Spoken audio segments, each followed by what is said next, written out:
Okay.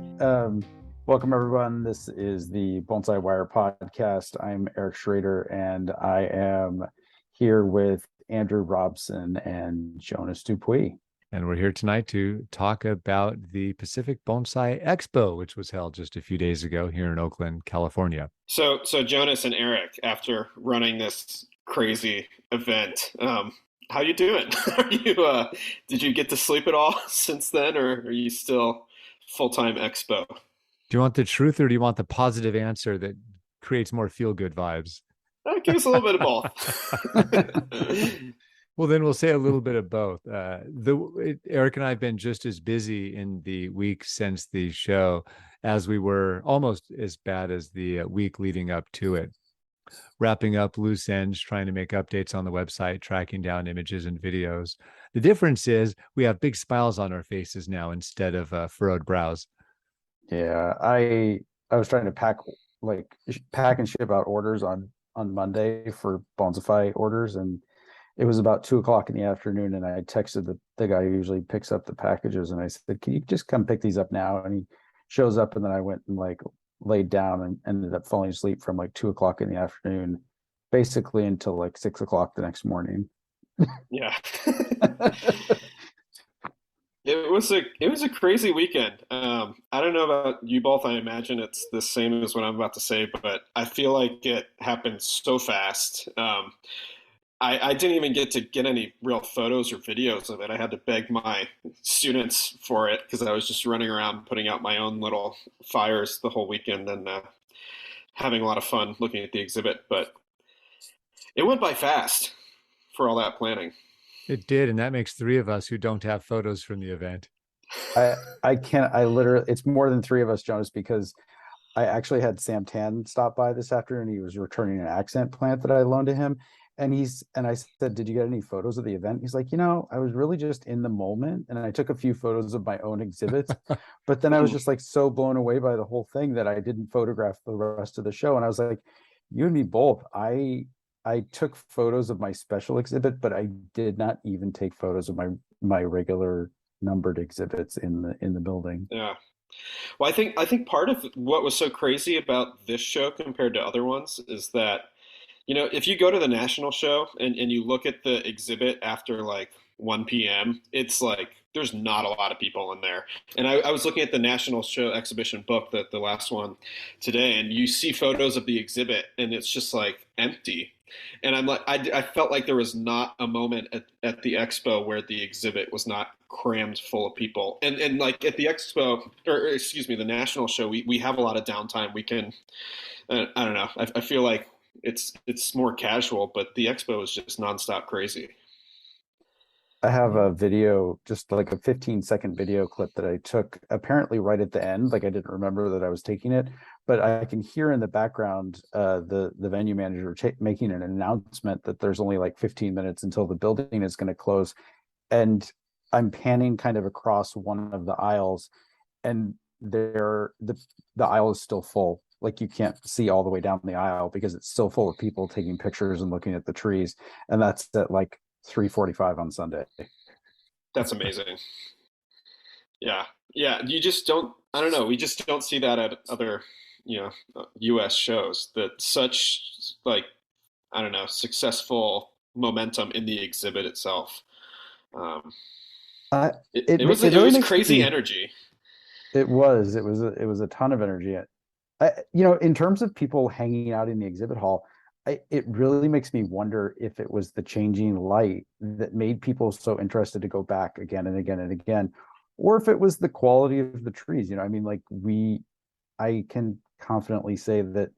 I've never been to a national show here in the U.S., which is ridiculous, but I've been to Kokofu exhibits, and obviously we're aspiring to have quality like a Kokofu exhibit, but I have never been to a show in the U.S. that had that consistently high quality in one room. And to be fair, a lot of people at the expo haven't had that experience either. Looking around, not that many people from the West Coast get to go to the national show or a lot of these good regional shows, let alone Japan. And so I think for a lot of people, it was fairly novel to see a show like this in the Bay Area. Yeah. I think it was a tremendously huge success. It was, by far, I've been to the Artisans Cup. I've been to the national shows, probably most of them. I've been to a lot of the ABS shows. I've been to a lot of these other, events, and there was nothing like the caliber of trees that we saw at the expo. I mean, the Artisans Cup is something that came close, and those trees were still very young, and a lot of those trees, even some of the same trees that were at the cup that showed up here, just had a little bit more patina to them, more development. I don't know. It was really cool. The trees felt like we've made progress as a community since then. I think the Artisans Cup was definitely a really high quality show, but the amount of Yeah, time that has passed since then has allowed people to really step it up further from that point. It's really apparent. yeah, yeah. That was 7 years ago. So that's a that's a big chunk of time with the momentum that we have as a community. I thought one of the other huge successes of the show was the backdrop. I was obsessed with the color of the backdrop and how the backdrops work. I know Eric, you put a lot of time in that, and that really showed. Those were special. The plum color, um, like the bare deciduous branches against the plum rather than a black, like that just subtle color shift, like just made everything pop. I don't Yeah, know. so I was obsessed with the backdrops. so I just want to share for those people that didn't make Jonas and I discussed this at our talk on Sunday, and I definitely talked to a bunch of people about it during the weekend. But it's just kind of a funny story. We started sampling fabrics back in like July or August. I was ordering samples of fabric from all these different companies that had basically told me, yeah, I can ship you 100 yards of this fabric or 100 yards of that fabric. And I was looking for like a stretchy fabric because I really wanted it to be able to just all the wrinkles to just completely disappear without a lot of work. I mean, we had to iron every one of those tablecloths, but the backdrops, we didn't have to touch them, which was just this unbelievable win. Wow. And so we started getting these fabric samples, and some would come in wrinkled, some of them were coming like, so we're looking at the different colors, different types of fabric, textures, and those sorts of things.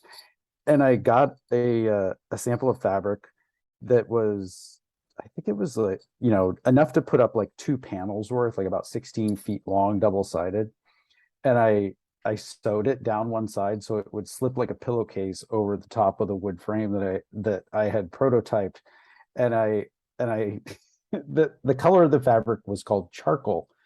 And it came in, I was like, oh, it's a little bit blue, but it still looks pretty good. So then I sewed it and I said, Jonas, just why don't you come over? We'll test set this up on my sidewalk next to my house. And so we set it up and I pull out the fabric and Jonas is like, wait, is that the fabric? I was like, yeah, it looks great, right? He's like, yeah, it looks great, but it's purple. I was like, wait, no, you don't understand. I like, what are you talking about? Purple. Oh my It's gosh. like a little bit blue. And for everybody who's listening who doesn't know my perspective on things, purple's not a real color. And because I have a slight difference in the way that I see color for most people. So It was amazing. Like the Ryan's elm with the yellow Oh leaves man. against it looked freaking phenomenal. I thought the winter berries or the berries on my winter berry looked really good against it. But just like the anonymous ginkgo that was in the show, just the bare white branches of that tree against the backdrop, like it really shined. It was special. Yeah, Yeah. that was one of our top happy accidents was that fabric. It gave us the seamless look we wanted. It changed along with the light throughout the day and offered, like you can see in people's photographs, the That was very amazing. large number of different colors it turned throughout the course of the day. Did you expect the light to change that drastically on the trees We when knew it you would set change, up the but at venue? least as far as I'm concerned, I had no idea that it would get as stunningly beautiful as it did at the early and late hours of the day. It was And amazing. I also didn't know how, like we thought about it, but I didn't know how attractive it would be to see the shadows of the windows across the trees. I thought that was really cool throughout the day. Yeah, it yeah, was. I don't know. It was a really special exhibit. Like that I have was to that say was. the moment that it really struck me, the moment that like really got me excited because we had talked about it multiple times about trying to test set the backdrops up, but we couldn't find anywhere out of the wind, essentially out of potential wind to set up a 70-foot long sail. Uh And so we hadn't actually seen those backdrops go up prior to when they went up on Thursday. And Wow. Jonas and I just looked at each other on Thursday when the backdrops actually went up, and we were like, "Oh my God, this looks fantastic." Yeah, that'll work. That'll work. Yeah. Yeah, it was completely insane. Like it was awesome.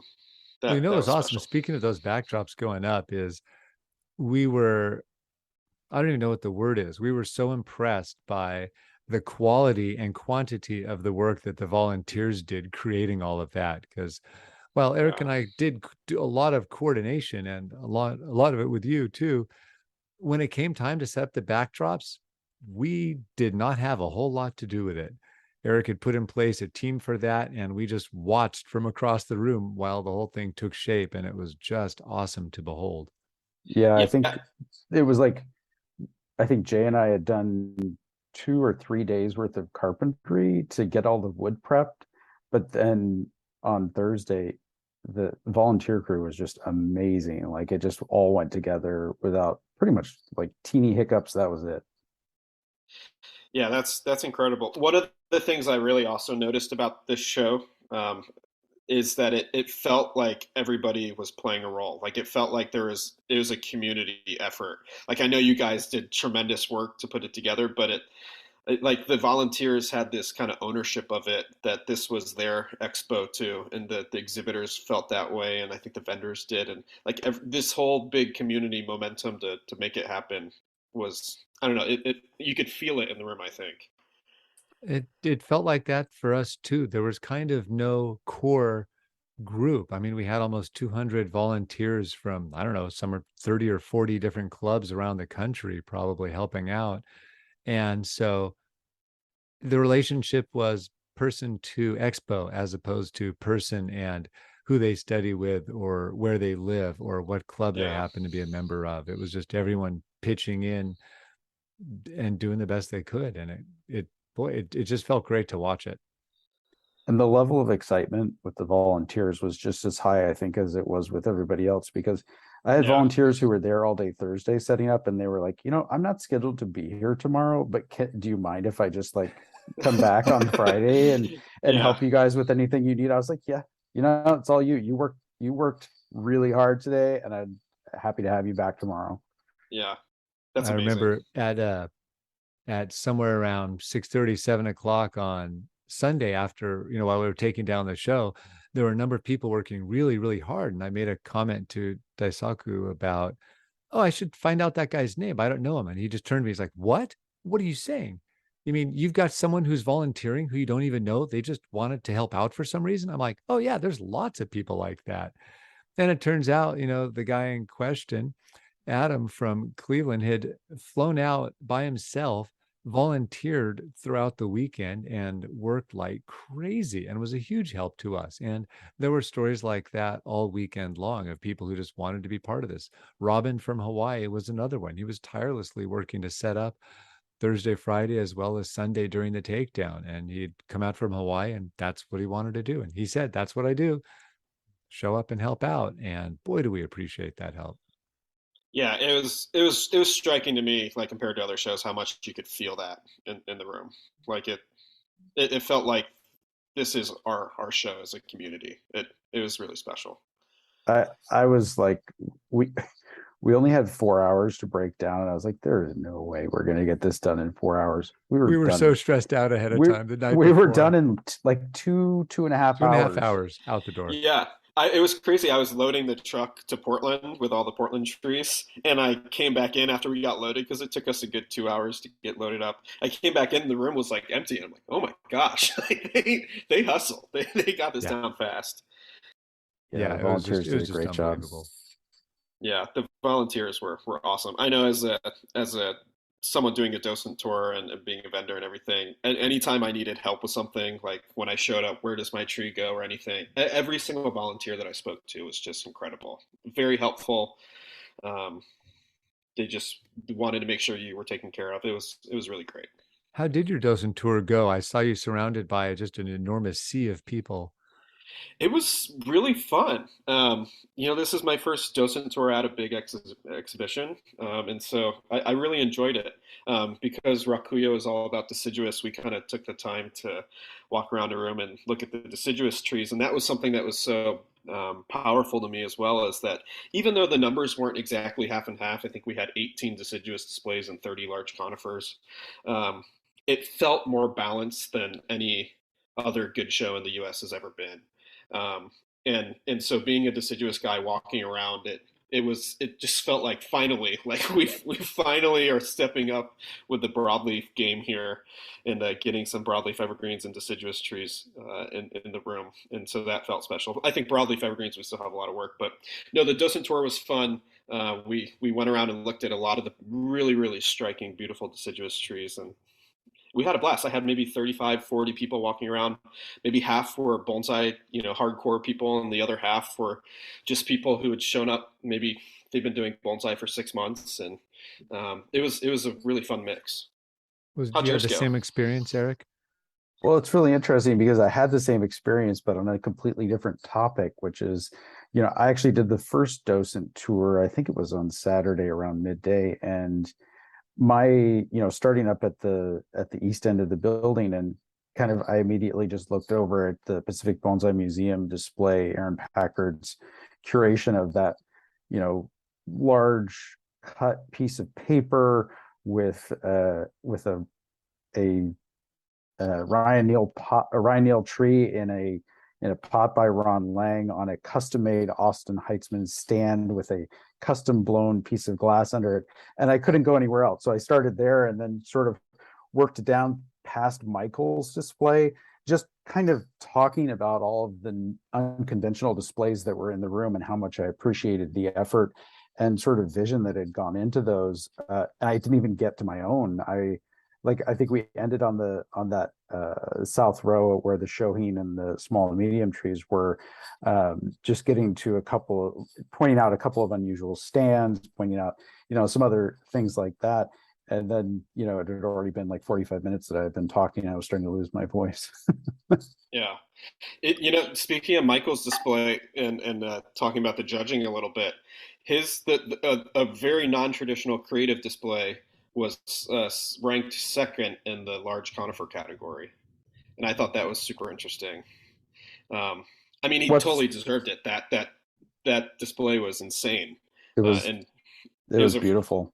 it was a crowd favorite. You could kind of feel that, but I thought it was fun that the second ranked tree in the category was something totally out of the box. Especially since it's sticking that in the quote unquote large conifer category is a little bit of a stretch. Yeah, I mean the tree technically with a ruler is big, but it feels like a small tree. It, That, it, that was a it, tricky one. it barely fits into the medium category from a volume perspective. It's just that the size categories are entirely based on height. Yeah, so that was fun. It was fun to see some out of the box stuff. I thought the origami was super cool that you put together. That was and the building was, I mean, the venue was so unique, being able to draw your eye up into the rafters or whatever you call that, was pretty fun. Yeah, I I enjoyed mean, that. I think I'm gonna do like a YouTube episode about the origami thing, but just to put in perspective for people, it really came out of you know, Ofer is his last name, Grunwald, I Yeah. believe. We had originally had him signed up to do a centerpiece for the show, and he had some family circumstances that made it so that he couldn't. I think we talked about that actually on one of the previous episodes of the podcast, and so I kind of thought to myself, hey, it would be really great if we had a centerpiece in the room. And then this was actually a display that I had been thinking about. I don't know, Jonas, I think, laughed at me because I probably told him about it originally, like something like 10 plus years ago. This idea of kind of riffing on Naka's quote about birds and negative space, but the fact that one of the smallest tree in the room was in that display, and the bird was 3 times bigger than the tree. So how can you have negative space to allow that bird to fly through that tree? It was fun. And just for basics, for people who haven't seen it yet, it reached what, 19 feet up from the floor, something like that. This is 600 origami birds that were about 7 inches long, and they stretched out maybe 20 feet across and about 20 feet up. So this was Yeah. not a small scale work. They've, You Yeah. could see it from pretty much anywhere in the room. and you can Google murmuration if you want to see kind of what we're after in terms of the effect. It was cool, and you're actually selling those as like a fundraiser to support the next expo, right? Yep, they're listed on the expo website, $20 including shipping, and we will send you one. They're the birds that were actually hung in the hall for the exhibit, and basically you're making a donation and getting a bird, and we're going to use those funds to move forward with the next expo. That's exciting. The fact that at the first expo we were already talking about the second expo was like super thrilling to me because I don't know. I feel like we need this as a community. We need this constant recurring show of force with quality bonsai, and um, you can feel like everybody wants it. Like they're thirsty for the next expo to happen. Yeah, And we that got was a fun lot of too. good feedback from people about what to do differently or how things could have been better. And by far, the number one request has been do it again, do it again. Yeah, that's great. So, Andrew, what do you think, to flip this, like from a semi, I mean, you're not really an outside perspective, but from a slightly different perspective, what do you think, the key, if you had to pick like say three things that we would have to do again and do them really well, what do you think those three things need to be in order to make people just as excited for an expo in 2024 as they were this year? Three different things or three things that were successful Well, just Uh, or what are both? three things of anything that we'd have to do to keep the Yeah. buzz like this? I actually think for the insane amount of work that it takes to do this, having more time would have been nice. Having the show start on Friday and then end on Sunday, I think for me as an exhibitor, like would have given me like and being a vendor and being chaotic in other ways, but I felt like that might have given me an extra day to actually take photos of the displays. I felt like I didn't get enough time in the exhibit to soak everything in that I wanted to, which is why I'm really looking forward to buying the book. Um, but I think, yeah, adding a day. I mean, we put so much effort. People, are spending days and days and days and weeks prepping their trees. The 48-hour thing, I don't think is enough. I think adding just a third day. I know that's harder on vendors. I know it's hard for organizers. I know it's more money. But the benefit that you might get is you might get more people from the community who maybe don't do bonsai. So it lets you sell more tickets to more people. That's something that I would like. Um, I also thought the backdrops. I mean, I was in love with the purple. I'm probably too obsessive about the purple, but I would be real bummed if the purple didn't come back to the next expo. um, I freaking love the purple. Um, it just really made the trees pop. The fact that you're already just talking about it again, I think, is a huge success. The fact that people loved it, and the fact that it's something to look forward to. I heard several exhibitors walking around the room saying, I'm excited to show this at the next one. And so I think people are thinking about it. They're feeling it. Um, I don't know. Those are just some initial thoughts. I'm sure some more will come to me. So, Jonas, what do you think? Like, what's your like top three things that you think are most important in terms of the level of excitement that was generated in the community and in maybe in yourself? Like, what's the most important to you if well, I guess hopefully when, not hopefully not if we Yeah, do another when. one. We'll stick with Yeah, when. when. We're going to stick with when. And yeah, those are two different questions. So I'd say the number one thing that generated excitement, other than just the fact that there was a big show happening on the West Coast, that was obviously a huge chunk of it, was the venue. And so I think making sure there's a venue people are excited about, whether it's the Bridge Yard again or some other place, we found out that we gained an incredible amount of goodwill just by saying, hey, we're going to go with natural light for this event. Let's see what happens. So that's the first thing that comes to mind is some kind of venue that builds excitement, I think, is the number one thing. It did feel like a special place. Like you're driving out in the middle of nowhere. You're in this sole building where there's not a lot of other stuff going on. The building's not like really well marked or anything, so it's not like, oh, big soccer field or something like that. Like it felt like it was a pop-up art exhibit, which I thought was brilliant. That venue, it just has some like really weird crossover cachet between like you're not sure whether you're getting there to like go to a rave or you're getting there to like do some like welding or like watch or like see an art show. It's pretty crazy. It's cool. It's rad. I mean, I think, it's surrounded by like shipping containers and like industry and metal and like not a single street tree for like a mile or two. Like bonsai felt really necessary in that environment. Like it felt like they made the most sense. Yeah, actually, It's now that you say that, it's true. You don't usually expect to find the only greenery to be inside the steel and glass building. yeah. It, But it worked. I think, the three of us have talked about this a little bit, but that crossover, do you think that the part of the success of the show really had to do with the juxtaposition of an industrial landscape or I commercial do. landscape with like putting, kind of a gardening slash nature oriented art show in the middle of it? Whether or not it was that exact aesthetic or not, I think old character filled buildings invite curiosity. Yeah. And I think that's kind of what led people to walk in and look up and just figure out, oh, I'm not used to being in a sawtooth building, or, oh, where is the light coming from? And, oh, is it symmetrical? Is it not symmetrical? And so I think that specific example invited the curiosity that led people to be way more aware of their or conscious of their surroundings than they would otherwise be. Yeah, in some ways it was like a huge counterpoint. You have like nature, living tree, and metal and glass and industry. But in other ways, like the patina of the building, the age, the fact that it was weathered, all of that really reflected in the quality trees that showed up to be exhibited. So it was nice. It was weird. It was like a juxtaposition, but also kind of similar.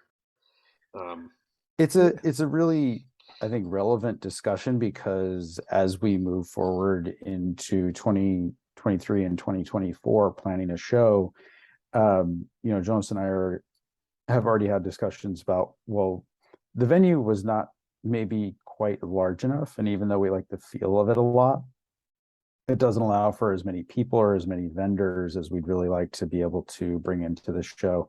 And so looking for maybe a similar venue or an entirely different venue is something that is, well, it's, I guess it's the first big thing that we have to look at. It's like, so yeah, we could yeah. just go back to the same building and just say, okay, it's, there's only going to be 800 people per day in this building. Um, or we can look entirely in a different direction. And so having this kind of discussion about like, well, how important was the architecture? How important was the history? How important was the environment to the success of the show? And which one of those is more important, say, than another, as we look at potentially moving to different or larger venues. Yeah, it's tough. I think you made people fall in love with it, and so it's going to be a bit of a breakup by changing the venue. I actually, as a vendor and an exhibitor, I liked the intimacy of those spaces being really connected. Um, I like that I didn't feel separate or a part of it. Um, it was nice to feel connected to what was going on in the exhibit um, with the other vendors and everything. I enjoyed that the intimacy of the space, even though Would ideally it'd be nice if it was a little bigger. would you have felt that lovely intimate feeling with 15% more visitors in the same space? Or were we near max of what was comfortable? I don't know. It was tight, but it was an energetic congestion. Um, so I appreciated the drama. Maybe if we had the third day, like that would maybe space things out a little bit more. But I don't know. I think you made a lot of people fall in love with that space, both people who were there and people who weren't there that wish they would or would like to see that again. And so even though there's pros and cons to moving, um, it's a special venue. It's really nice. It really is. And they treated us great all weekend. And we're super appreciative of all the work that the venue and their staff did to make everyone's visit a pleasant one. We were actually really happy with the security folks, the parking folks, as well as the venue managers all weekend long. Things just kind of worked and they accommodated a whole lot of people. Yeah, and I think we had a lot of good comments in terms of the shuttle operation from the hotel to the venue. So people who were staying at the quote unquote official hotel didn't even have to get in a car and drive to the venue. They could just hop on the shuttle and go back and forth. And if you wanted to get lunch, you could just hop on the shuttle bus, head straight over to the Emeryville Public Market, and then hop back on it and come back. That public market was great. Staying at the venue hotel and having that experience, doing breakfast with a bunch of familiar faces in the mornings, and that food mall or whatever that was really cool. Yeah, I think there's so many bonsai people there that like we kind of took over the space on Friday night and and Good. for lunches. It was cool. It worked out really well. Other than other venues that I've been at, that worked out really well. I have to say, I Pretty. was planning on being there Friday night, and then I was just so exhausted I had to go home and fall asleep. Yeah, I hear you. But I'm still that tired. yeah, yeah. I turned around after I got unloaded the truck, worked a half day at home, and then I went on a work trip, and I'm feeling it. I'm in lovely San Antonio, Texas, speaking with everybody tonight. But no, the show went by super fast. It was so I don't know. It was brilliant. The quality of the exhibit. I like the program that you guys did. That was kind of fun to have too. It was nice that everybody contributed an artist statement, and a lot of people put in a lot of effort into what they said about their display. So that was fun. We did get a lot of good feedback about the program, particularly from people who are not necessarily bonsai, you know, novices, but even, people who kind of not wandered in, but people who had never really been to a bonsai show before, just to have that sort of information about the provenance of the tree or information about the inspiration that went into the tree, I think is really important for the understanding of the exhibits, because there's so much thought that goes into a bonsai exhibit into each display. And the person who curates that display might have spent hours or weeks, and I'm not even talking about the work on the tree. I'm just talking about putting together the elements once you have the tree ready to display that tree with the rest of the elements in the display. And so having that context for the people who are visiting, because it's not always obvious just by looking at the display what the history of the tree or something like that is. And I think that was really the driving force. And big shout out to Ryan, because we basically copied the format of the Artisans Cup program in order to put that out. And that was the feedback that I got. In fact, people wanted even more provenance oriented artist statements. And so I think we're really going to encourage that for the next one, to make sure that tell us your tree's story. And we might just leave it at that. Where did this come from?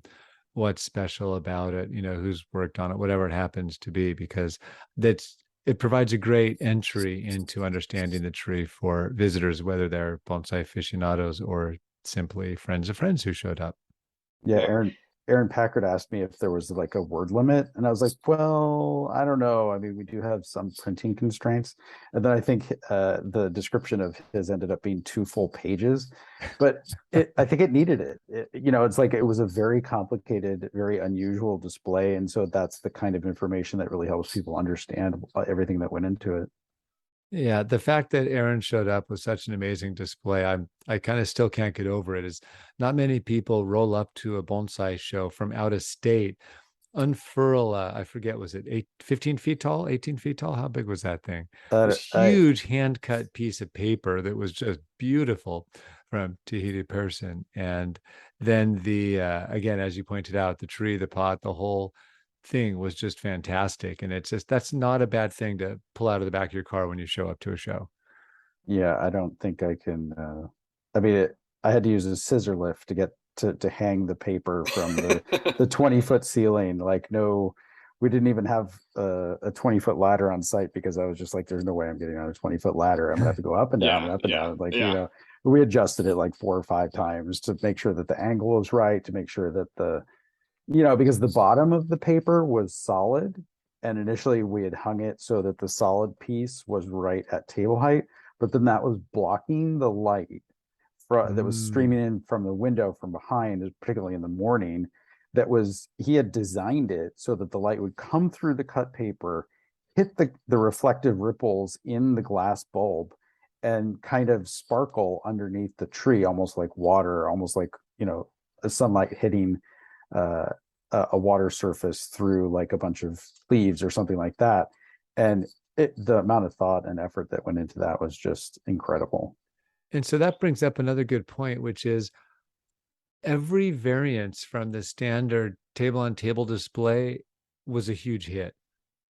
Whether it was Naka's birds, whether it was the Pacific Bonsai Museum, the one we're just talking about, Michael Hagedorn's awesome shore pine, or even the Ryan Neal, Randy Knight double large tree single display.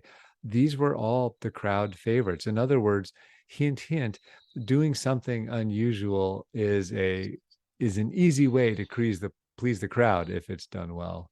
I have to say, Yeah. I don't know how many people other than Randy and Ryan could pull off a two tree 16-foot long display. That takes some forklifts. Two enormous trees.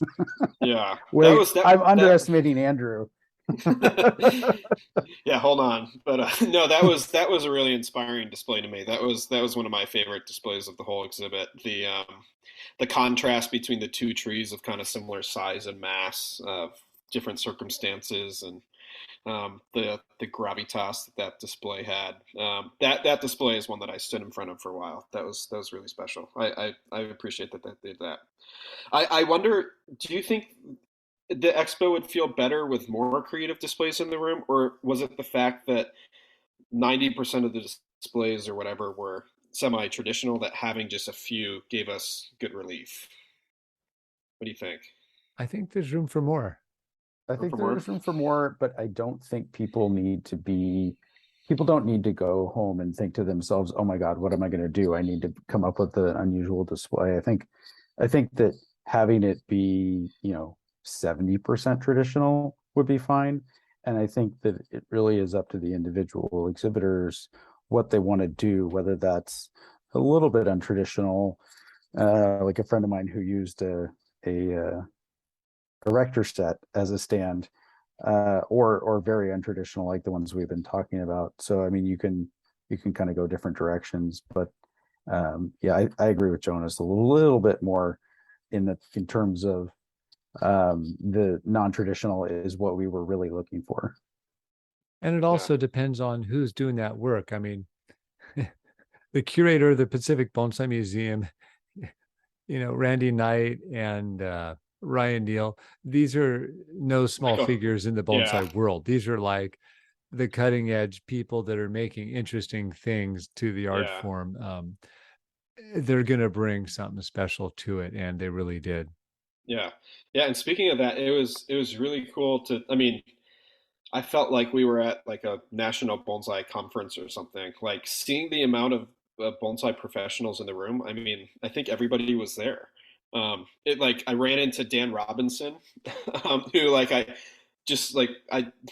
didn't expect to be there. I don't even know why. It just didn't phase me. I'm like, oh wow, Dan came down to see this, and then it was He, like, he, oh, there's Dave DeGroat, and then there's Daisaku Nomoto, and it was just like the whole community, the professional community really showed up. It was fun to see. I had some sort of thought when I first saw Dan, because when I first saw him, he was actually giving a docent tour, and I was like, wait, what? I didn't even know he was here. And I Yeah, was like, wait, does he have like a teleporter or something? Like he just decided to pop in for an hour? yeah. And No, it that's the was. kind of event it was. If Dan Robinson shows up and none of the organizers had any idea he'd be there, and he was kind enough to give a docent tour on top of that, that just puts a smile on your face. I mean, that's just such a Yeah, precious thing to have that. yeah. Bill Valvanis driving, 3,500 miles across the country to show trees and show support. And That switching was his route amazing. halfway through, so they Oh came through gosh. Las Vegas. Oh my goodness. Yeah. That's what I'm saying. What I was saying earlier, I just have no excuse. I absolutely have to go to the national next year because Yeah. if Bill's going to show up to my show, I need to show up to his. Yeah. It was just nice to see everybody there. All of our professional colleagues showed up. All of our clients and students showed up. It just felt like everybody was in the room. And that was really special to me too. Yeah, I It would mean, be nice. You asked what I would do differently. It would be nice to do more programs with, it's so rare that all of our paths align. And it would almost be nice I don't know what it would be, but to organize something with everybody. with Um, more talks. More talks and maybe a big group talk or something. I Um, think that was something that, we discussed, and what it really boiled down to was that there wasn't a slam dunk in terms of a seminar space in that building. So we had to plan, okay, we can put on a couple of talks here, but it's very possible that they'll get rained out. And so the amount of planning that could go into them it didn't feel quite as good as putting more effort into other aspects of the show. I think maybe Jonas can add to that. Yeah, it's exactly right. We had the great fortune of good weather all weekend, which, of course, the primary benefit being the trees. But beyond that, it allowed us to do a few programs outside, which was nice, and make um, a little bit of use out of the courtyard on the east side of the building. And so Sunday morning, our potters gave a panel where we had four of the potters who are selling their wares and are actually making the containers themselves, gave a talk for about an hour and a half answering all of the audience's questions. And that proved really popular, which was awesome. And then later in the afternoon, Eric and I answered any questions about the expo, in which we shared stories kind of like what we're talking about right now. yeah, so I think more opportunities like that and maybe involving more people would be fun. I even thought maybe is the banquet a space for that? I'm not sure, but Yeah, it um, could be. Maybe there's a different format where it actually starts out an hour or two earlier and we have larger panel discussions, or we have, meetings of whichever groups want to participate. That was one of the neat things about the Artisans Cup, and that there were yeah. ample speaking engagements throughout the weekend where people could listen to all of the different teams that had contributed to the success of the event. I think going back to the Artisans Cup, maybe instead of having a dinner banquet, we could have a brunch banquet. Like have the judging on Friday night, like we did before, or Yeah. even earlier on Friday if we managed to plan for sort of a 2.5 day show with a Friday night reception and then a Saturday morning awards brunch, and then Yeah. and then at that point the awards would be out for the majority of the weekend. Yeah. That would be fun for viewers to see, especially people who are only going to be there on Saturday or something like that. Um, I And for think those who it's haven't seen it, I was going to say we actually have now photos of the winners and a description of the scores and the judging process on the Pacific Bonsai Expo homepage. You can link to it. So for anyone that has missed it, we do have that info out in the public now. yeah, and we should talk about the judging. Yeah, we've I think talked that about everything but the trees pretty much so far. yeah. Before we talk about the judging, I just want to say like it was phenomenal to see, every tree showed up ready for show. Um, like it just everything looked really presentable. It looked like people put tremendous effort into pretty much all the trees on display. Like people really hit it out of the park. I've Uh, never seen a show where it was that, there was that much attention to detail to every single display. I have to say, I was also pleasantly surprised having seen the results of the jury. And so, we took submissions by photograph. We had never, I mean, we've seen some of the photos or some of the trees in person before, but for selections for the show, the jury did it using just photographs and an online process. And every tree that showed up looked better than it did in the photographs, which Yeah. is that's just That was amazing. a huge sigh of relief because we weren't sure about a number of submissions. And when they showed up, it was just like, Oh wow. Oh Like, Yeah. wow. Like Yeah, when jaw people were setting dropping. up, yeah, when people were setting up on what was it? Was it Thursday? Like yeah. it was like, oh shit. Like this is gonna be a good show. Like you could feel it just as people were wheeling trees in the door. Actually, that's right. We Um, only had about, yeah, maybe the first 25, 30 trees were in Thursday, and we were giddy because we're like, oh, it oh, worked. we won. Yeah. It's fine. Yeah. Yeah, we're okay. I think the thing that stuck in my, this kind of like is a bunch of different topics all rolled into one, but Thursday, Greg McDonald brings in his Washington Hawthorn that is like red on the outside, like bright red, orange on the outside, and yellow in the middle. And I'm just like, who lit that tree on fire? Like, You could not nail that more. holy cow, did he nail the fall foliage? And then he sits it down on the staging table. So we, in the east end of the building, we had all these staging tables, and in the east end of the building there's like kind of south facing floor to ceiling windows, just like in the rest of the building they're just at the kind of near the ceiling, so way up high on the wall. And he sits this on the staging table waiting for it to get photographed, and I'm looking at it like, wait, can we just move part of the display over here, and you don't need a backdrop, you're just going to have this sitting in front of this window, and it's going to be backlit the entire weekend because that thing looks freaking amazing right there. Like that, those are the kinds of reactions that on Thursday that I was having. I was just like, oh, so amazing. Yeah. Yeah, it was pretty lit. That was fun.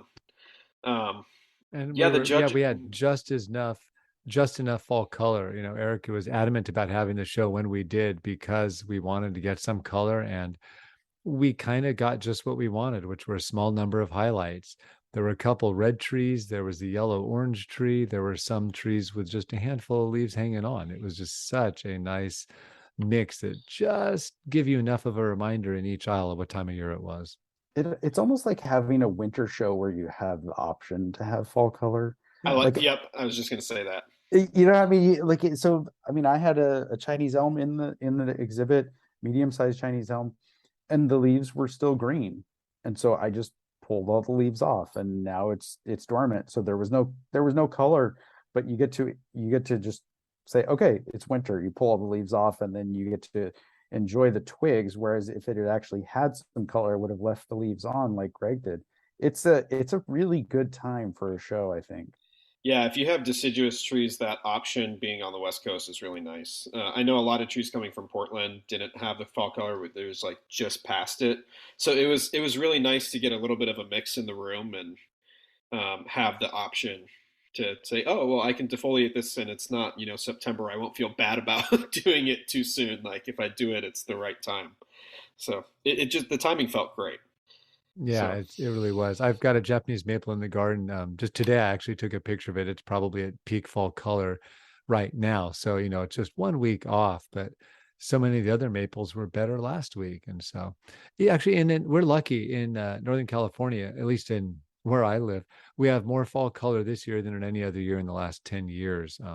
2 years ago well, was good, but this is the best fall color I've seen. Not sure what was different about the weather this year, but really enjoying seeing all the color, and boy did it help with the show. At least in San Francisco, we apparently had the second coldest October on record in the last 100 years, Wow, that which might have is, I mean, helped. yeah, October is usually a pretty warm month in San Francisco. So I had more fall foliage, particularly on a Zelkova forest that I've Oh, been that working looked on. great. Oh, it was amazing. I do not get fall color. yeah. So how did you feel about the judging? Circling back to that, we were the three of us were exhibitors and judges, and And the that three of us format, contributed to how we developed the scoring rubric as well. yeah. Um, it felt really good to me. Well, I know like a few of our concerns, we were worried, is 2 hours enough to judge the 70 trees? We were worried, is 1 to 5 enough numbers? We had all these concerns, and after going through it, it felt good. What do you think? The process and the rudiments they felt great. My sole takeaway is I want to increase awareness about what can go into judging. In other words, I think there's a lot more we can teach about bonsai evaluation to inform future events. But the process and rubric we set up, I'm actually really happy with. I think it really benefited from having essentially 41 judges, was it? And even 40. Okay, Yeah. even 40. Yeah. So, you know, when you set up a system and you have that many inputs, I think it really allows, and each one of those 40 people has a significant background in understanding bonsai. Maybe not the same backgrounds. There's obviously a lot of variation, but they have an appreciation of the art. They have a deep appreciation of the art and how it works, how difficult certain things are, and whatnot, and that feeds into their understanding and how they scored the trees. So Yeah, and I think having that many judges, if people were slightly biased towards their own trees, or if you have someone like me who might be more biased towards deciduous trees or something like that, having that many judges seem to really even out all those biases. now I want to ask Jonas here. I think I finally figured out how Z scoring helps because you told me, or actually the numbers are all published on the site now, and you can look at them yourself if you want to kind of follow along. But the number one display, if you hadn't taken the Z scoring into effect, somebody, oh wait, no, that's not what it was. It was if we hadn't separated best in show Right. from the rest of the judging, then guess who would have won? I called it. Yeah, it was it was a Shohin display. It's Yeah, the that's highest, true. it received the highest scores. And we Yeah, guessed that months ago. Months ago we yeah, knew that. yeah. The three of us were in your backyard, Jonas, and we said, "Oh crap, this might happen if this figures out." But that And how do wasn't we? it Not that wasn't that's like a our bad thing. intention. Yeah. Yeah, yeah, but the thing I liked about the judging is you had the more technical, analytical component of, assign a score 1 to 5 for each tree. So you have all this raw technical data, and then for the best in show, okay, it was a more emotional, intuitive kind of thing. Okay, you've gone through, you've judged all these trees. Now, what feels right for the top prize? And I like the counterpoint between those two different ways of picking the award. Yeah, we had a left brain question and a right brain question, and we can all thank Dan Yammons for suggesting that approach. I think it's really interesting to think about it because Jonas, you said this to me the other day, which is in a way the result is very it's predicated on what is the question you're asking. Like, are you asking people, does this tree score 1 through 5, or are you asking which tree is your favorite? Those are totally different questions. And when we did test runs on the scoring, we saw some really interesting things that I think we talked about before, like the trees that were scored later in a given judge's slate scored higher. Was that what it Yeah, was, Jonas? So that's like exactly right. the judges became more generous as they went through the slate of trees. Um, and I think we didn't come up with a mode for correcting for that. So that just sort of averages out in the Oh, we 40 did come different. up with a mode of correcting that one, and that we had Yeah, people start at their own tree. And so we had people starting yeah. on every single row of the show so that we'd be kind of dissipating that bias across the entire exhibit. We let them do it in whatever order they wanted, but watching people score the show, they actually all started in different places and they all went about it differently. And what seemed to be a very common approach was people would go through roughly in order most of the show, but then when it came time to pick among the contenders who was going to get which scores, that involved a lot more back and forth.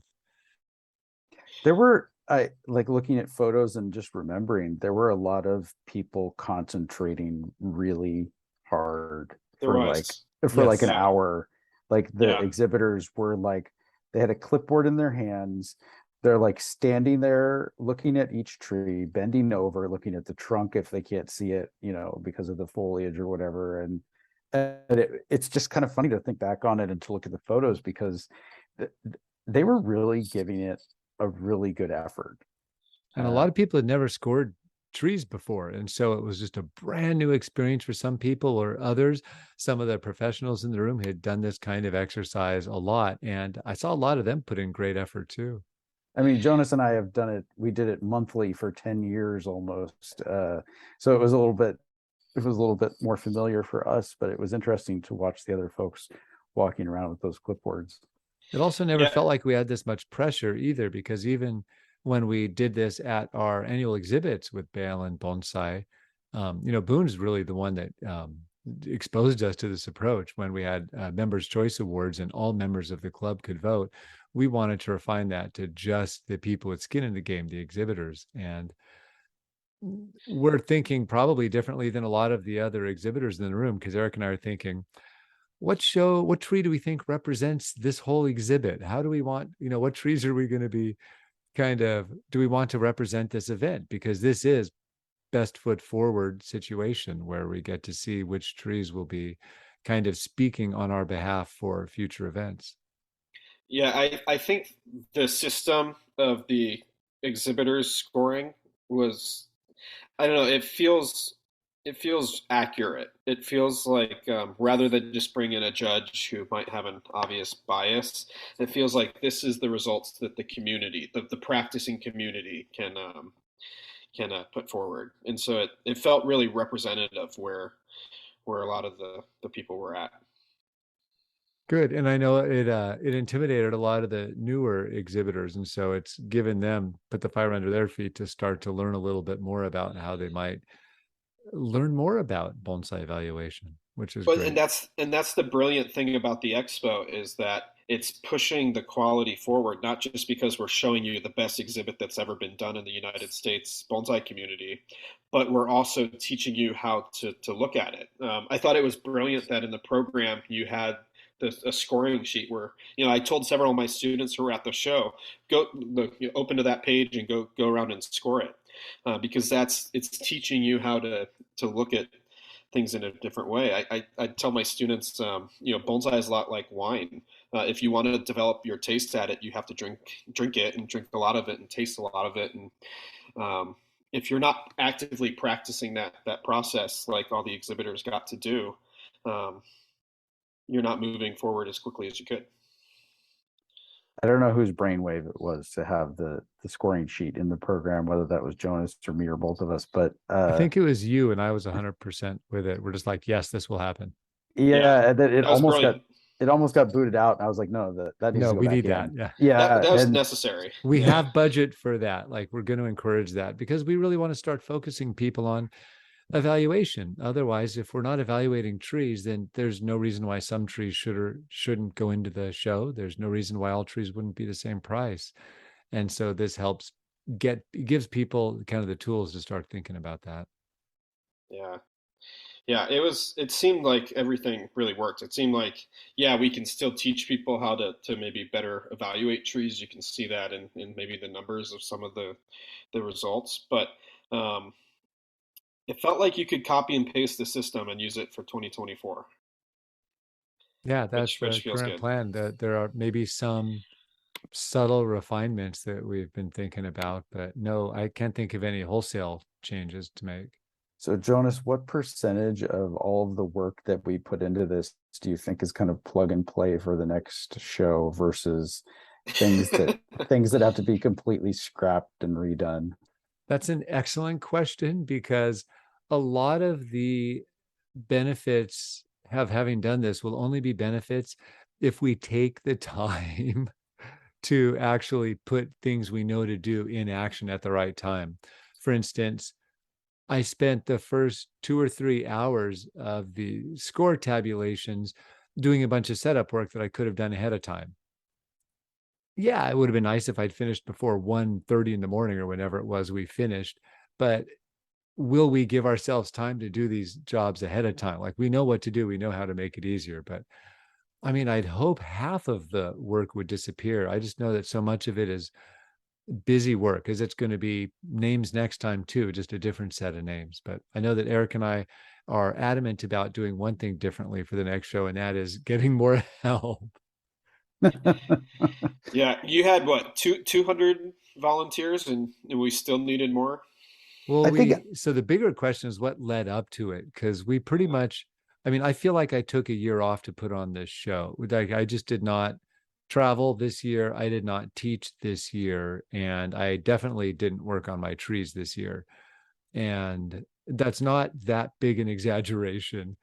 And it'd be nice to not have to give up all three of those things again. And so we're going to need more help throughout the process. We had a couple committees that just saved our butts actually and did an amazing job getting people in the door, all of the design help we had with things, let alone the fabrication of items.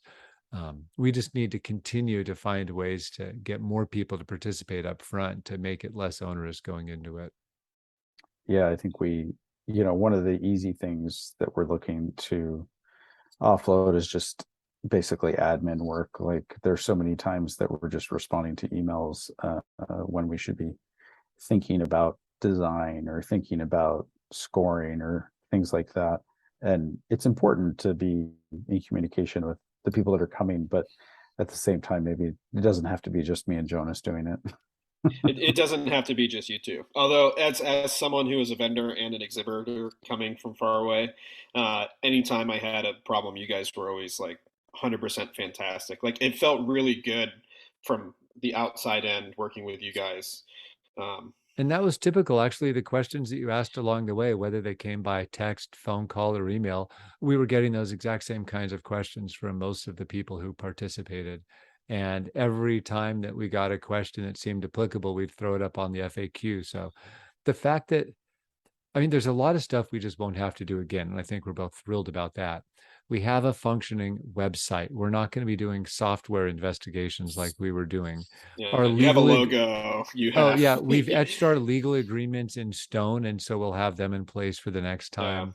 Uh, there's just a lot of kind of infrastructure bits to this that we have in place. Because what's funny is when so there were a few phases, maybe 2 months out, where Eric and I would talk 1 to 4 hours a day on the phone, no exaggeration, and it would just be off the top of our head. Oh yeah, we got to do this. Oh yeah, we got to do that. Oh yeah, how are we going to do that?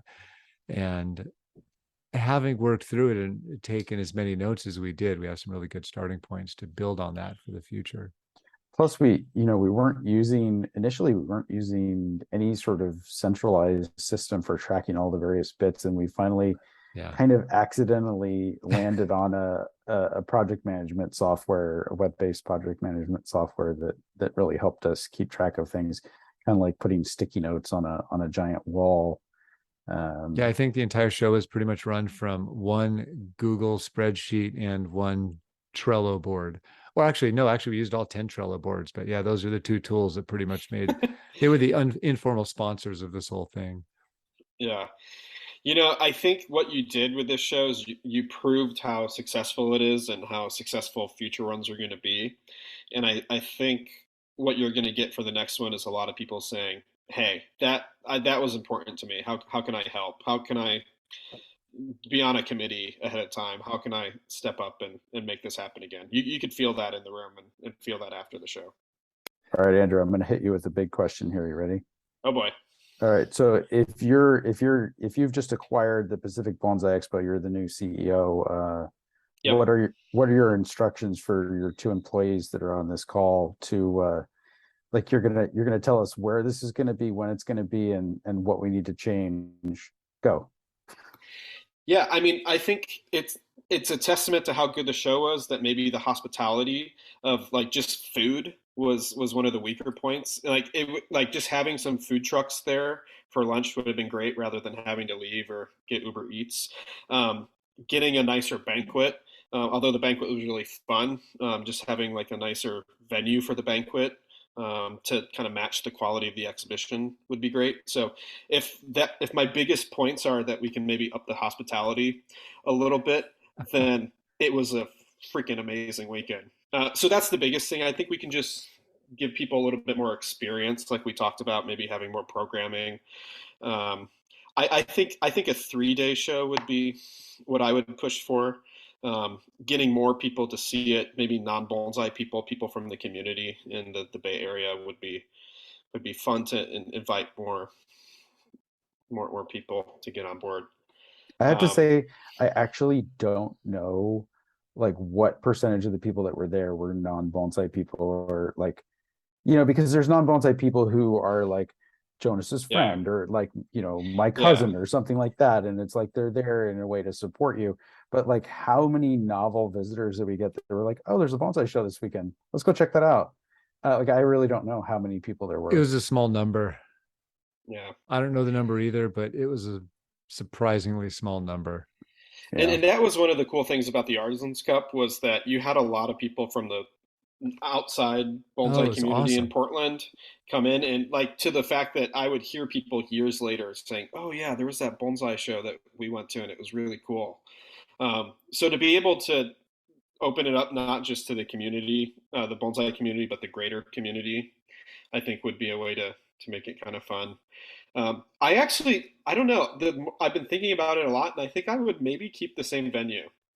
Um, if we could add food trucks, if we could change things around a little bit, because the magic of that space, I'm afraid, I'm really afraid of losing it going somewhere else. So when you talk about the magic, how much of that magic would have been there if it were cloudy all weekend, let alone rainy? I still think actually rainy could have been a really interesting mood, um, but I don't know. I like the fact that there was nothing else in that building but bonsai. Like that whole building was dedicated to that show rather than just be like a third of a convention center or a third of another building. Um, I liked that feeling of it. I like the intimacy of the space, even though that has challenges for doing programming or more hospitality or things like that. Um, I don't know. I feel like that's going to be a tough conversation. And again, I don't know how it was to work with the venue because that could lead to an entirely different result. But um, the staff that we encountered when we were there were really fantastic. Um, so I don't know that I think the time of year we nailed. I think it would be nice if we could talk about, okay, this show was the best one we've ever had. How do we now make it better? How can we like increase 5 or 10% in the quality of the trees, in just every little ounce? Um, Yeah, that's the one piece of the show that'll be just as much work next time, if not more work, which is all of the communications that were required this year to encourage people to participate in this new thing that had never happened before. Now, at least we'll be able to convey to people, oh, this is the thing that's happening now. How about submitting tree X or Y? Or what's your suggestion? That's going to be a lot. I also want to work even with more people to work on their displays ahead of time. A lot of people approached either Eric or me just in the last week before the show. Oh, what do you think of this accent plant? Or do you think you have a better stand than that? Well, I want to be able to, work with a lot more people or encourage them to find whoever they typically work with to nail down some of that a little earlier, because there are some awesome opportunities for improvements when it comes to just the nuts and bolts of the displays, the accents, the You know tenpai, what the we could different even pieces. do? Us all being colleagues and everybody in the room, and having us having a lot of students show up with trees is. I'm sure we could just say, "Hey, we Pacific Bonsai Expo. Let's all. Here's a group of professionals that will help you with your display. Here's a standard rate, and here's someone in Oregon and Washington and Bay Area and LA. It could It'd be be, cool to yeah. have like a resources page like that. Well, it'd be fun to just rent a building for a day and have people bring trees and or questions to it, and we can talk Yeah, accents and displays and stands and all of that stuff. yeah. Uh-oh, this is starting to sound like a bonsai club. I know we're never that far away, are we? Well, in a way, you need it because again those 200 volunteers to make it happen just for that weekend alone, not counting the committees beforehand. Like it does take an army to make this happen, Yeah. Yeah. and Yeah. and it's Oh, it, I want to broach like Andrew. I was actually expecting a completely different answer to that question, but so like I'm going to approach this from a different perspective, and that is like, how many people like, so you talk about the venue being like really important and falling in love with the venue, yeah. but I just kind of wonder from my perspective, like, was the venue kind of like just aching to be a bonsai show? And so it feels like a really safe place in order to display your tree. Like, in other words, you're going to walk in, there's going to be like a really clean table with a nice table covering on it, and you love the purple backdrops and all that stuff, and all this sort of feels like warm and fuzzy to you. But what if like the challenge instead was like, wait, I want to make a really interesting bonsai display that's like a little bit like makes me a little bit nervous, or like it makes me a little bit like excited, but I'm not sure. Like, Challenge. yeah, like how do we, like in our Sunday talk, Jonas and I talked a little bit about this, and I brought up a couple of different ideas, and I just kind of thought to myself, like, is the excitement that goes into like a first show like this where you've never seen the venue before, some of the excitement is just like, hey, wait, I don't know what my tree is going to look like in this room, and you Yeah. have to kind of have a little bit of faith that you're going to show Yeah. up and you're going to actually like it. So like, what if that challenge was a little bit more challenging? Like, what if it was like, okay, I What now I if have like what you're saying is what if the expo was more this idea or concept, and then it was like a pop-up show that happened, at a different space next time and a different one? Is that kind of where you're going with it? Well, we didn't know it was going to work ahead of time. And so we were on our Right. toes, which made us think through a lot of stuff we wouldn't have otherwise. And so if we were coming up with a new mode or approach to display every single time, that's going to keep everyone on the edge of their seat. Oh, how's this going to work? Is this going to work? Maybe it doesn't work.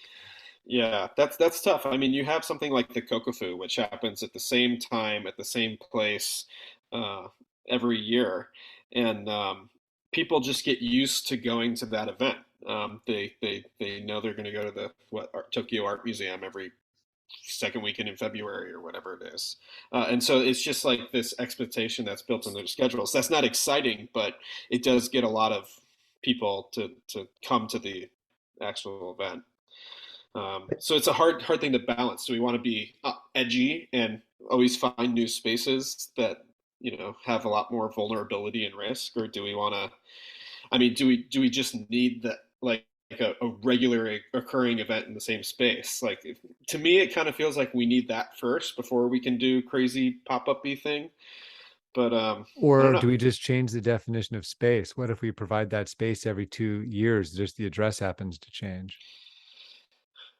Yeah, Because we will, that's because, so, and I don't know, part of this might be the fact that it's two of us together kind of orchestrating everything where we feel that it's a huge hedge against blind spots. And it's a great way to double check opportunities for chaos or collapse.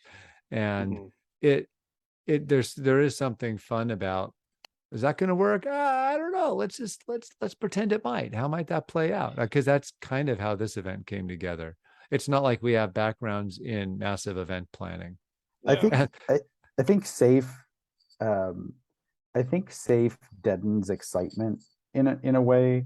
And when you do something that's new, when you do something that's a little bit edgier, then people, that like little bit of uncertainty that is introduced kind of gets people like, wait, I'm not sure what's going to happen, and that increases the level of engagement for people. So I mean, what I said in our talk on Sunday, and I think still I'm 97% kidding, is that I was going to hire the crane operators across the street to arrange a bunch of those shipping containers into like different spaces, and then we were just going to park the trees in the middle of all these colorful shipping containers with black asphalt as the flooring. And I like I really am kidding. Like I'm almost 100% sure that we're not going to do that. almost. But that's what I'm talking about. I mean, you have Yeah. to, Yeah, when you talk about non-traditional display, when you talk about, you know, uh when you talk about like really pushing bonsai and pushing, the bonsai artists forward and saying like, well, what if you display your tree in this space? Like yeah. how does that make you feel? I think the bridge yard is a different space than what we've seen for bonsai shows before. So what does it look like if we find an entirely different space with an entirely different feeling to it? Yeah, it's an important conversation to have. I think my other argument would be, what about the two or three times the people that didn't come to this expo that are definitely going to come to the next one, and will still have that first sensational experience with that space. Um, how many new exhibitors are going to feel that because they had the FOMO? How many travelers will do that? How many vendors are now going to want to show up and feel the magic of that space? It's a tough question. Well, and It's I get your perspective really well. I think we are so bereft of events like this in the bonsai community that we could change absolutely nothing at all. And the challenge would be, how do we just do what we did better and better and better and better? And I think yeah, that would be 100% fine. It and doesn't, it, probably necessary too. well, yeah, there's room for that. And so on top of that, is there another itch we want to address that is always striving for something interesting, for something a little more on the edge, keeping us all on our toes? And maybe it's multiple events, maybe this is a Yeah, traveling one. We're really happy with how this last one turned out. And even though we know that we could do it again and it would be very satisfied with the results, you notice how we're both already talking about, well, what else could we do differently? Where else might we have that? And how else might that yeah. work? That's either our curious minds or just a failure to appreciate how important it is to give someone an event to rally around at a certain time of year in a certain place. Yeah, and I think it's tough too, us three being bonsai professionals who do a lot of work in the traditional realm. We're always kind of like, well, what can we do that is maybe out of the box? But for so many people, 99% of people are striving to just figure out what that tradition is. And so having 80% of the displays in the show look like that, having the show be consistent. I don't know, And it's a tough thing. we're balancing that with, oh, I saw that show, I don't need to go to that show next year. I Yeah, saw that that's venue. tough I too. saw that backdrop. Yeah, it's great. It's fine. Yeah, I don't need to go next year. Maybe in another couple of years. Whereas if you do something different, then it's like, oh, I'm Yeah. gonna have to see that. Yeah, I you would, almost need both. I think we need both. We need the like we don't have consistency on the West Coast. You have it on the East Coast with the US National Show, but we don't have that consistency on the West Coast. So maybe that's why I'm so like hungry for it. And unwilling to change because it's like we need like that consistency. Like that's going to be a huge stimulus for the community. But then, yeah, I'm an artist too, and it's like, yeah, what can we do that's completely different and left field out of the box? I think that for those people who are listening and kind of wondering, a little bit about where I'm coming from, at least, um, go just try to find a Ikebana show that is largely populated by Sugetsu displays and walk around and look at take your concept of what a flower arrangement is, then look at what these people in Sugetsu are doing and just kind of think, what if we did that with bonsai? Because that's kind of, it's not the only thing, but it's one of the things that got me going in this direction and thinking about it this way. Because if you can take a traditional Japanese art like Ikebana and do what Sugetsu is doing, why can't we do that in bonsai? Yeah, I mean, it's interesting because I'm not sure I agree, but I'm not sure we need to. Like, you could take any, let's just grab someone from downtown Oakland and bring them into that show. They're going to look at the most traditional displays and shit their pants. Like, they're going to, like, just be totally blown away at that traditional format because, oh my gosh, that's a bonsai. I didn't know it was that big. Wow, look at the colors. Like, they'll, To I make think What if we had the expo exactly like we did this year, but we had a secret door to where we had a bunch of super alternative displays? that would be cool. it's the Yeah. it's the exit from the freeway in a Haruki Murakami novel. Yeah. Yeah. You enter an alternate universe. Yeah. Because we might be able to find a wacky billionaire who can make that happen. Have any of you These are started to tough think about questions. what trees you're going to show in 2 years? Definitely. Oh, you have? Yeah. Yeah. I have 2024 and 2026 planned out. Nice. Um, That's fantastic. I mean, for me and so many of my clients, we've been striving to, we're getting these nice trees, we're getting them ready for show. Just to have that endpoint where we can finally celebrate that process has been kind of thrilling. This was my first major show that I put something in since being a bonsai professional. And so it was a bit of a coming out party for me. I know it was the same for Matt Reel. It kind of felt like that for Peter T in a way too. Again, that maybe just drives the consistency argument. But I'm looking at my garden. I'm saying, this tree wasn't ready for this one, but it's going to be ready in 2 years, and this one's going to be ready in 4 years. I want that space where I can plug that tree into the Expo formula. How do you think we can start encouraging people to think about tree prep on a 2-year schedule? I mean, that's almost its own whole topic, but I remember every time I went home from a Bale and Bonsai show, like that week, I pretty much would try to solidify what I was going to show the next year. Because 1 year really just gives you finishing touches. It's more of a 2 to 3 year process in a lot of cases to get a tree really where you want it. Yeah, I think I like the 2 year gap actually for that. I think that, I texted, I think either Eric or maybe both Yes, of both you of us. after the show. And I was like, let's do this again next year. Because, I'm just on this bonsai quality exhibit high. And I don't think the regular exhibitor feels that way.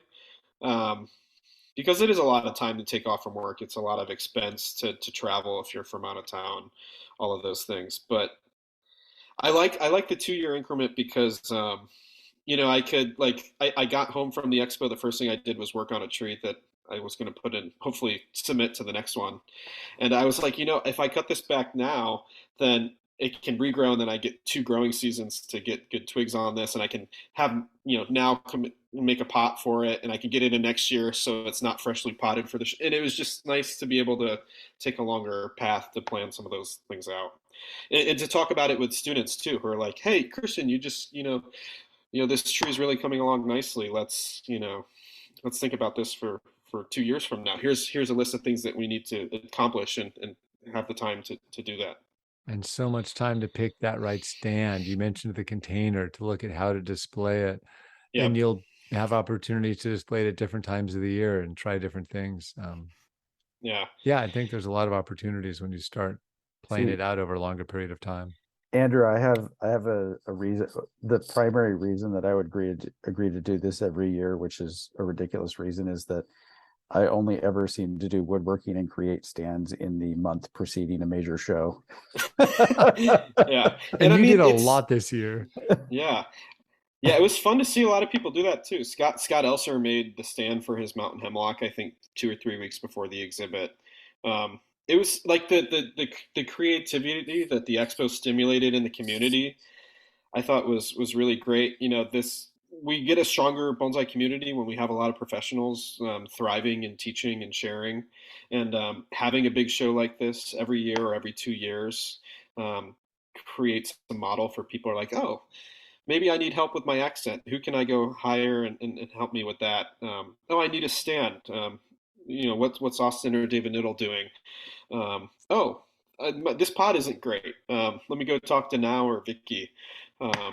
It really the show really builds the community, and just like the community built the show. And that's kind of where our focus is now for the next 2 years is we're actually looking to settle on the venue and the format of the show in pretty short order, because that'll help us know what stuff we will or won't need to be worrying about a year from now. Yeah, I think I woke up on Tuesday after my 16 hours worth of sleep and called Jonas and said, I think we really need to figure out what venue we're going to be using pretty much immediately, Yeah. because if it's not going to be the bridge yard, that means that's a big process. it just cascades into so many other decisions, and so it's almost like we started with the venue decision the first time, and moving forward into 2024, it's the same thing. We have to start with the venue decision, either committing again to using the bridge yard or going and touring another bunch of venues and committing to one of those to be the venue, because there's from a planning perspective, the venue is just everything. Yeah. Yeah. We actually would love to have a venue 100% settled, within the next 6 months. I'm glad you didn't say month.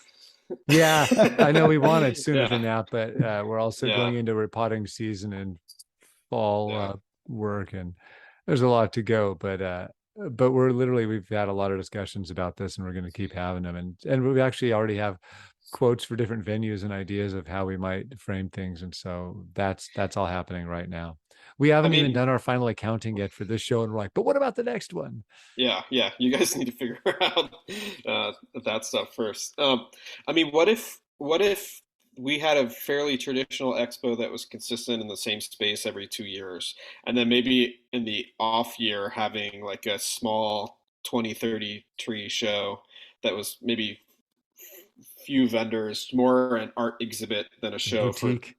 a boutique expo that was more creative, out of the box, much lower budget, much maybe more not more casual, but kind of a different feeling.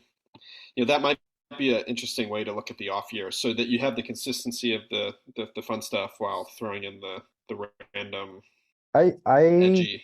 I don't think that would work. I think that the better way to make that work would be to have those two things combined. Because you don't want to ask people to travel as much. You split it into Yeah, two different events. Then yeah, you're saying to people like, well, you either come to this one or you come to that one. So I think that the better answer to what you're talking about is to have a venue that allows for a little bit of both. Potentially find a venue that does it a little bit more, like has different spaces that allow for different kind of looks or feelings. Like it was pretty look and you say, okay, there's actually in this event venue, there's actually two different um, types of feelings that we in the same venue. I think that would be a better way. yeah. I wonder. One of the things that you had talked about was maybe having the entire room be the exhibit, and then maybe renting a huge tent or something for the vendors. Um, and so what if the one half of the room was traditional displays, the other half of the room was these out of the box avant-garde displays, kind of more spaced out, more kind of, maybe there were rooms or something that you could create, and then you were able to create a temporary space outside. As a vendor, I'm not sure I would like that, but that might make for a more interesting exhibit in that space. Yeah, if it were a dry weekend, that'd be fantastic. And then that just eats into our parking. And so it would be pretty much a non-drive event at that point. But we do have the square footage in the parking lot outside the building. Yeah. Or, yeah, I mean, if there with a few changes, it could be in the courtyard, or we could figure out other Uh-huh. solutions. But yeah, Andrew, I think you're thinking along the right lines there, because one of Jonas's uh, when we were talking about the sort of big layout of the room, simplicity for the first show, but two, it had to do with security and attendance and all of these sorts of things. But there's so many other ways that the show could be presented and broken up into like a more traditional show versus a little bit more avant-garde show. And I think that these things are just things that we need to explore and discuss. I think it's such a major win for this show that the focus is on the next one, and maybe even two after that.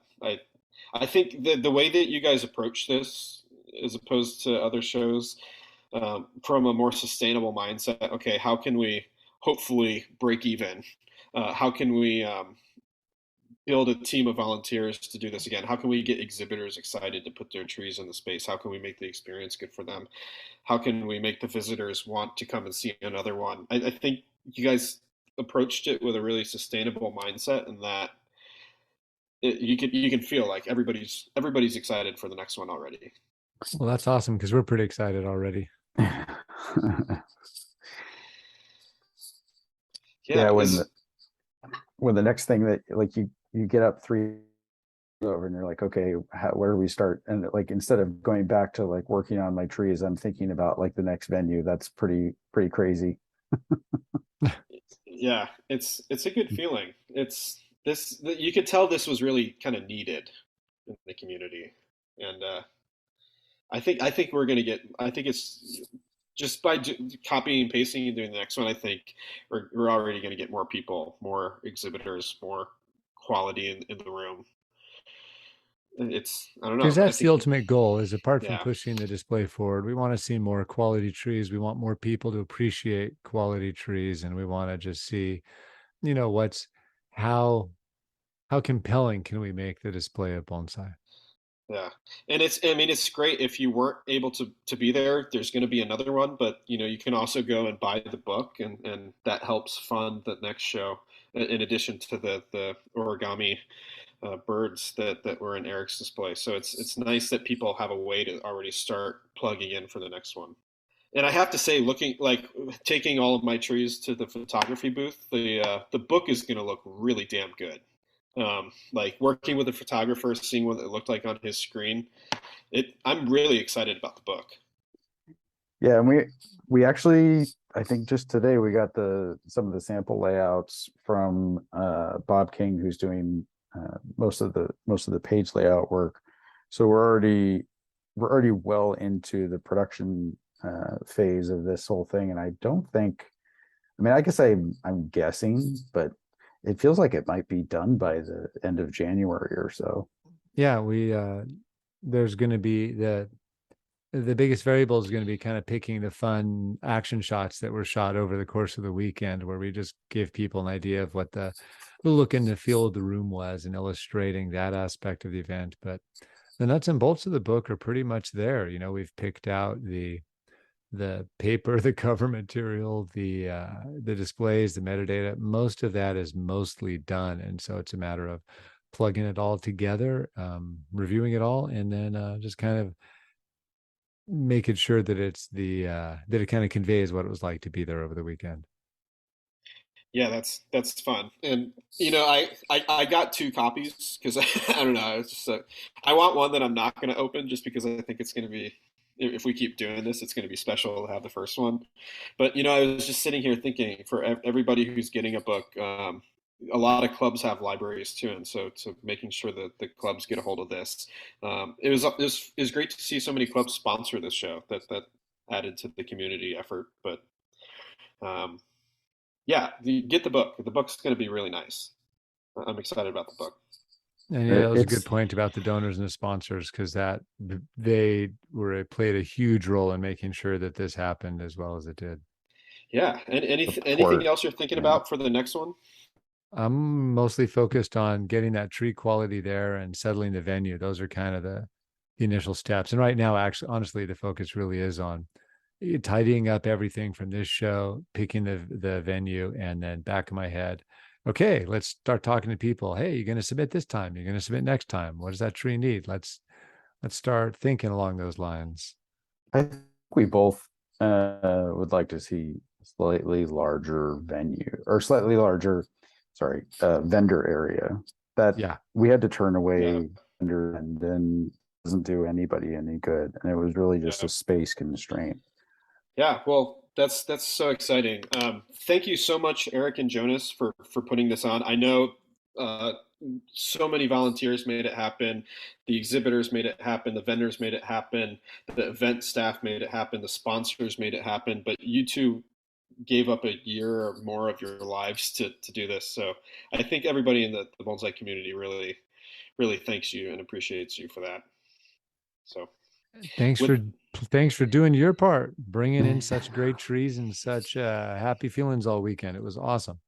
Yeah, I really appreciate everybody out there, taking the time to bring that room that made it special. It was everybody contributing, and we were called organizers because we were organizing, and we weren't like the owners of the show because there's so many different aspects of it that have to come together. So thanks to Andrew and thanks to everybody who participated.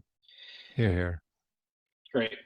Well, that wraps up this week's episode of the Bonsai Wire podcast. If you want to promote future Pacific Bonsai Expos, check out the Pacific Bonsai Expo website. You can get a copy of the book. You can donate via getting an origami bird. And we'll look forward to hearing about what you guys have in store for 2 years from now. That sounds great. Thank you so much. Thanks, Andrew. Cheers.